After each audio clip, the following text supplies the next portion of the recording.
एक पागल हर वक्त बस ये कहता रहता था, गुलेल बनाऊंगा चिड़िया मारूंगा, गुलेल बनाऊंगा चिड़िया मारूंगा।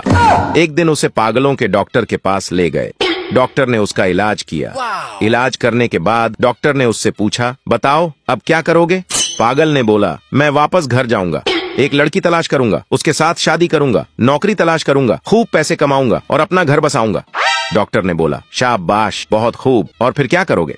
पागल ने बोला, मेरे बच्चे पैदा होंगे, बच्चों को किसी अच्छे से स्कूल में दाखिल करूंगा, फिर अपने बच्चों के बर्थडे मनाऊंगा, लोग मुझे गिफ्ट देंगे, शर्ट पजामे देंगे। डॉक्टर ने बोला, शाबाश, फिर क्या करोगे? पागल ने बोला, फिर उन पजामों से इलास्टिक निकालूंगा, उन इलास्टिक से गुलेल बनाऊंगा और चिड़िया मारूंगा।